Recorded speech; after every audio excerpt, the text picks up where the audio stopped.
passant dans la deuxième partie, la dimension syndicale. Comme on le disait en introduction, hein, c'est un enjeu à la fois syndical dans le sens des conditions de travail et d'exercice de la fonction publique enseignante et dans le cadre de l'éducation nationale, mais plus largement, il s'agit également d'un enjeu social dans lequel le syndicat a un rôle central à jouer, puisque la question des qualifications, la question du sens du salarié en formation dans ce pays est posée. Et nous allons commencer avec Sigrid Gérardin pour faire le bilan de l'action ministérielle depuis presque 6 mois maintenant dans les conditions particulières du Covid. Donc Sigrid, tu as la parole pour Oui, merci. Bon, je vais essayer de un faire petit vite moment. parce que je sais que les propos de Fabienne sont toujours très intéressants. Donc, je voudrais lui laisser du temps. Et d'ailleurs, il y a des vidéos de Fabienne sur le site du SNUEP national, si vous voulez aller les voir. Alors, très rapidement, pendant le confinement, en tant qu'organisation syndicale à la FSU, tous les militants, quel que soit leur niveau de responsabilité, ont un pied dans leur établissement, conservent du temps dans les établissements, ce qui nous a permis, nous, très vite, déjà de nous rendre compte qu'on observait un décrochage massif dès le début du confinement. On a évidemment du coup alerté tous nos adhérents, etc., pour voir si on confirmait effectivement ce fait se confirmer, et nous étions dès la première semaine, dans la deuxième, on va dire, on a alerté le ministère sur ce fait fortement inquiétant. Le ministère a nié complètement, et d'ailleurs même beaucoup d'organisations syndicales ont nié ce fait en disant que les personnels étaient très engagés dans la continuité pédagogique. Enfin, nous, on essayait plutôt de dire le maintien du lien scolaire à l'époque. Et il a fallu attendre le mois de mai pour que le ministre lui-même acte réellement du fait qu'il y avait un problème en lycée professionnel sur ce décrochage. On a analysé très vite, hein, il a fallu aller très vite. Dès la deuxième semaine, on s'est posé très vite la question avec tous nos adhérents, mais qu'est-ce qui fait qu'il y a du décrochage très vite? La première, ce qui nous est arrivé vite, c'est les problèmes de connexion, les problèmes d'ordre. Comme le ministère ne répondait pas, on a activé tous les leviers à notre disposition, alerté les collectivités territoriales, les régions, on a alerté aussi des associations, et il y a eu des initiatives locales pour fournir quand même du matériel à nos élèves. Mais évidemment, ça n'a pas suffi, parce que ça a bien été dit, le décrochage, qui soit ponctuel ou qui soit plutôt et réellement dans un processus comme ça a été expliqué, participe de beaucoup d'autres éléments. Et ce qu'on a pu identifier, c'était cette proximité, cette importance de la présence des PLP auprès de leurs élèves pour les remotiver au quotidien, parce que c'est un public difficile, parce que il y a des affectations par défaut, parce qu'on a besoin, ils ont besoin de nous au quotidien, qui a fait qu'on a le fait qu'on ne soit plus auprès d'eux au quotidien, a fait que en fait ce décrochage, au lieu de s'améliorer tout le long du confinement, c'est plutôt aggravé, et on a terminé au mois de mai, juste avant la reprise, avec des chiffres encore plus alarmants que ceux du début.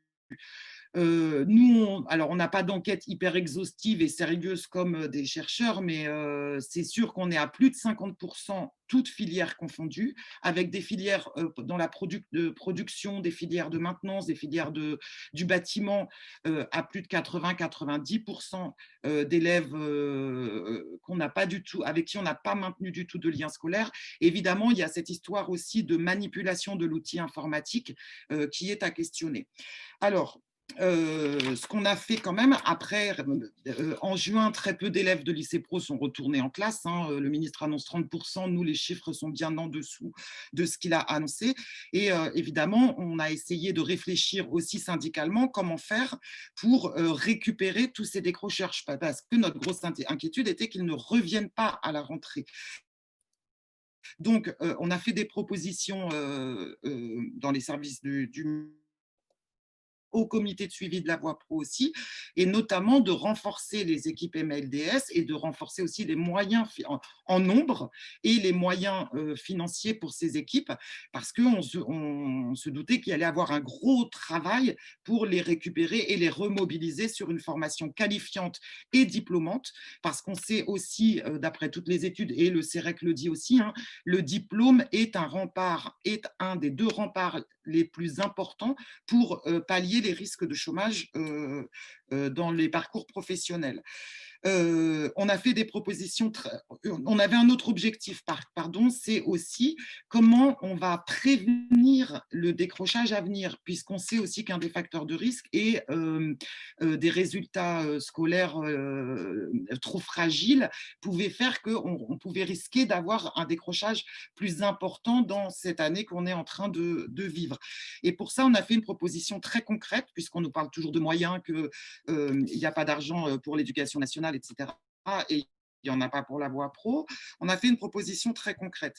Pour pouvoir rattraper le retard scolaire dû au confinement et prévenir le décrochage à venir, on a des dispositifs pédagogiques dans la réforme de la voie pro que sont le chef-d'œuvre, la co-intervention et l'accompagnement personnalisé, qui est maintenant différente d'avant cette réforme, c'est à peu près 5 heures par semaine, 5 heures hebdomadaires pour les élèves. Donc on a dit, mettons en pause ces dispositifs pédagogiques pour cette année particulière, puisqu'elle suit une période difficile, et redonnons du temps d'enseignement aux élèves sur des enseignements professionnels et les enseignements généraux, alors tout confondu, hein, pas obligatoirement maths et français, l'art plastique est important aussi, etc. L'art appliqué, pardon. Évidemment, ça nous a été refusé et on a su par les services, alors ça c'est un peu du off, par les services du ministère, que le chef-d'œuvre est une commande politique, que c'est en réalité un outil de sa communication et de sa propagande pour vendre sa réforme. Bon, ça, c'était mois de juillet, août. En septembre, évidemment, on a continué sur cette logique de dire qu'on avait besoin de temps pour nos élèves. Alors, une bonne surprise quand même à cette rentrée, c'est qu'on a le sentiment, on n'a toujours pas réellement les chiffres, hein, mais on a le sentiment d'avoir récupéré beaucoup d'élèves qui ont décroché pendant le confinement. Et ça a été une très bonne surprise. Par contre, la mauvaise surprise qui a été confirmée, c'est qu'évidemment, le retard sur les apprentissages, il est réel. Et donc, on a regardé un petit peu les études qui sont sorties, parce que les 8,2% du ministère, c'est des chiffres des GESCO dont on n'a pas aujourd'hui l'analyse fine pour pouvoir s'exprimer rigoureusement sur ce chiffre. Mais on a les chiffres de l'ADEP quand même qui nous disent qu'effectivement, il y aurait plus d'élèves en première et en terminale dans les lycées professionnels. À ce stade, l'ADEP ne peut pas l'expliquer. Nous, en essayant de réfléchir, on s'est dit que certainement, il y avait eu moins de travail d'orientation pour les élèves, et notamment moins d'orientations qui ont été possibles aussi en apprentissage du fait de la crise économique qui existe. Par contre, on a moins d'élèves en seconde cette année. C'est le constat de rentrée, moins d'élèves en seconde, et on se dit que certainement aussi, ce travail d'orientation qui est mené par les PLP avec les collèges de secteur n'a pas pu se faire. Évidemment, ça doit pouvoir expliquer aussi ce problème. Alors, juste un petit point pour terminer sur le chiffre de 8,2%. Il faut aussi le mettre en perspective avec le taux de réussite au bac a augmenté de 10%. Donc, je ne suis pas mathématicienne, mais il faudrait trouver aussi une formule mathématique pour montrer qu'on n'est pas à situation semblable par rapport aux années précédentes.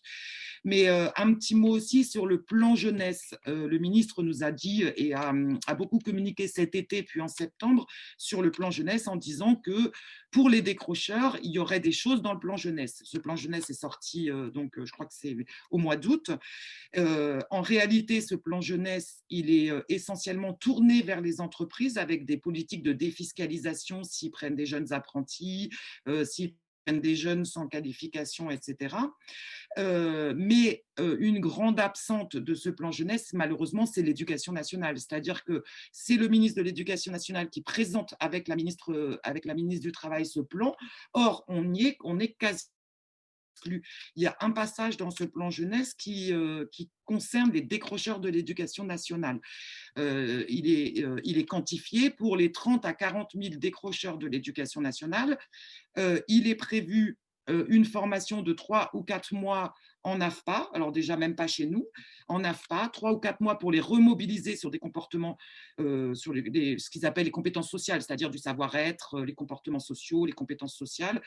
Et pour pouvoir, ce sont des formations évidemment qui ne sont pas qualifiantes, qui ne sont pas diplômantes, et seulement ils disent que les jeunes à la fin de cette formation pourront activer des badges numériques, donc des sortes de médailles numériques pour attester de cette formation. Donc on voit bien là encore qu'en termes de politique publique, il y a des annonces, il y a de la communication sur l'éducation nationale s'occupe de ces décrocheurs, mais dans la réalité, on n'a aucun investissement réel pour mettre en œuvre de politiques publiques ambitieuses pour s'occuper des décrochages.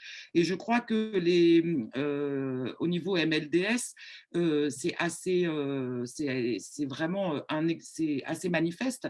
Je vois avec la MLDS de Toulouse, le budget de la MLDS de Toulouse cette année est passé de 75 000 € à 55 000 €. On a une baisse massive du budget pour financer des structures qui pourtant sont efficaces. Et donc, je vais faire la transition avec Fabienne. Pour nous, à la FSU, on est très attaché justement à la voie professionnelle parce qu'on est attaché à faire réussir tous les élèves et de façon ambitieuse, pas simplement justement de donner le minimum à ceux qui seraient de catégories socio-professionnelles, de familles un peu défavorisées pour qu'ils aient un premier niveau de qualification rapide et s'occuper des autres. On est vraiment attaché à l'égalité à la FSU. Et pour nous, cette voie, il y a un enjeu fort aussi à investir fortement sur la voie professionnelle parce qu'il scolarise un tiers des lycéens déjà et il scolarise les ouvriers, les futurs employés de demain. Or, cette crise sanitaire comme la crise économique, la crise sanitaire a quand même mis en évidence des métiers, a mis en lumière des métiers dont l'utilité sociale était un peu oubliée et dont on a vu l'importance de l'utilité sociale de ces métiers. Et revaloriser ces métiers que sont les métiers de couturière, les métiers de caissière, d'aide à domicile, de routier, tous ces gens qui ont travaillé et qui se sont mis en danger pendant le confinement, c'est la voie professionnelle qui forme à ces métiers. Donc, revaloriser ces métiers, c'est effectivement revaloriser les carrières et les salaires de ces métiers, mais c'est aussi revaloriser la formation qui mène à ces métiers. Et il y a un enjeu fort, et moi, il me semble que c'est effectivement la FSU, les syndicats d'éducation qui doivent prendre cette question forte à bout de bras, mais aussi l'ensemble de la société. Voilà, je m'arrête là.